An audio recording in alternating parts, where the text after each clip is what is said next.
Long Island International Film Expo. I am Old Death celebrating life itself. And I'm here with one of our frighteningly talented filmmakers. Would you like to introduce yourself? Yes, my name is Jake Graydon. Jake, thank you for joining us here at LIIFE. Now tell me, Jake, what is it that drew you here? What drew me here, so my family was here for a few years before I had any movies, and I loved the environment. I loved how just positive everyone was about movies and just art in general. And when I actually had my movie, I was like, one of the first places I need to go. I need to go to LIIFE, just because I just wanted to go again. Even if they didn't accept my movie, I was like, all right, I'm still going to LIIFE. I just love how positive everyone was. It's a great community, and it's a great just time being. Now, Jake, would you tell us a little bit about your film? Yes, I can. It's called Even the Darkness Has Arms, and it's a short. And what I wanted to do was, I wanted to make, it sounds so strange, I wanted to make like a home video world. That was like the idea from day one. And I was then even more inspired by like older monster movies like Bride of Frankenstein and Nosferatu. Literally some of my favorite movies of all time. So I wanted to tell a fairy tale in the story of kind of those gothic horror movies. But I wanted it to be very warm and sweet, because I felt like people would see the visuals, think it's going to be horror, and I'm like, no, it's really sweet. And I was so fortunate to be surrounded by people, not only talented, but so enthusiastic to help me make it. I think I made it by the skin of my teeth.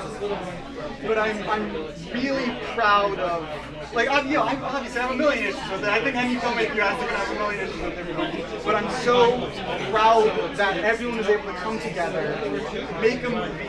I can't wait for everyone to see everyone else's work. You know, Sophia, who plays the main character, she was so enthusiastic. She came up with so many ideas for her character, and it was the most fun I've ever had working.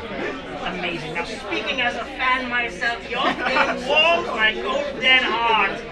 Now, tell me, what is it you want your audience to take away from this film? I am hoping that in these 15 minutes, because I have a feeling I'm going to make so many more movies that are more violent and hard to sit through.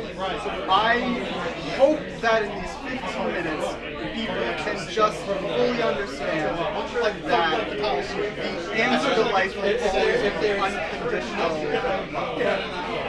And you tell this story of unconditional love through monsters, which we normally find horrifying. Can you tell us a little bit about your monster?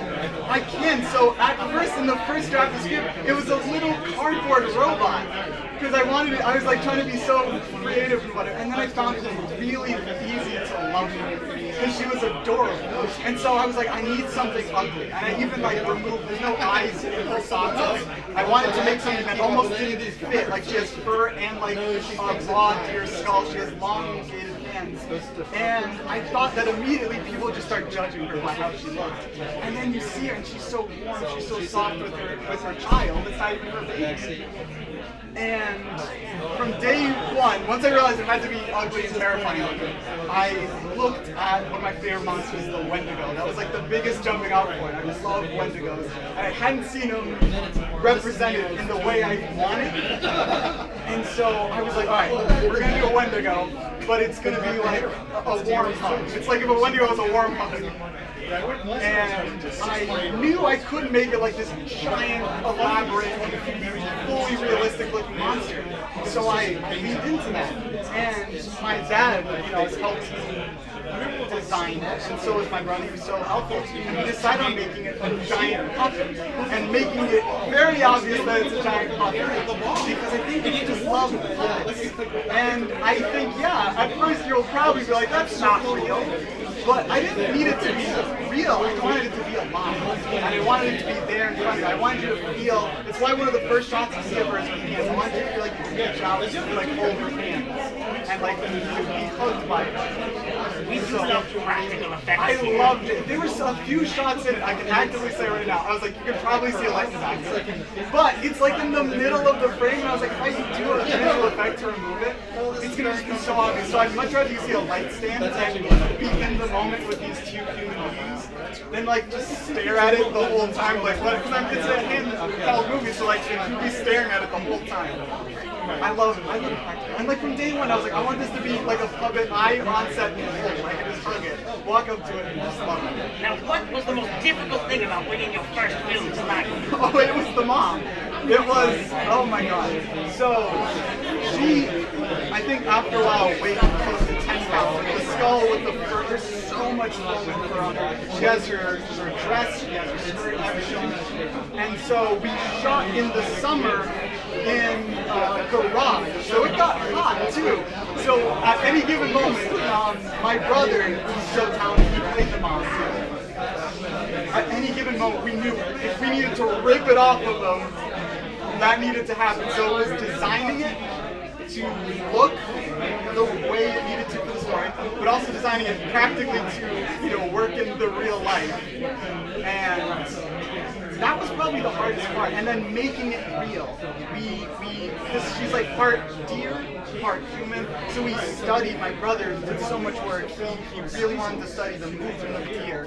So when it's more warm and human, it's deer, and anytime it feels like agitated and jerks around like a deer, it feels very intimidated like a deer. I have no idea how he did it, because there are shots where he has to be on both hands and hold the skull, and he's moving around, and I have no idea how he's doing it.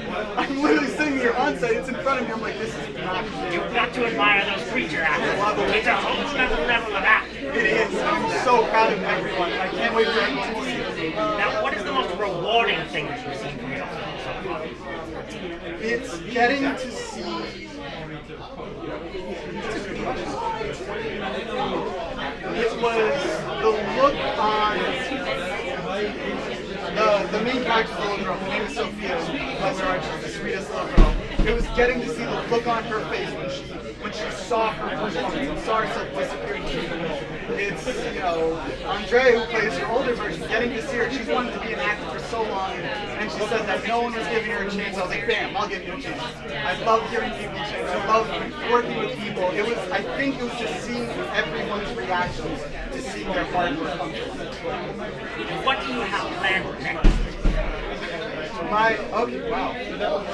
My brother and I are writing what I can describe as a strange cosmic horror Lovecraftian movie. A filmmaker after my own heart. And we're so excited about it. We're working on it day in and day out. We're working on so many things. That's just one of many things we're working on. But it's a hard because I want to describe the one horror movie. Amazing. Congratulations on your ambitious undertaking. Thank you so much. I encourage everybody to follow Even the Darkness Has Arms in its festival circuit. Thank you for joining us here at the Long Island International Film Expo.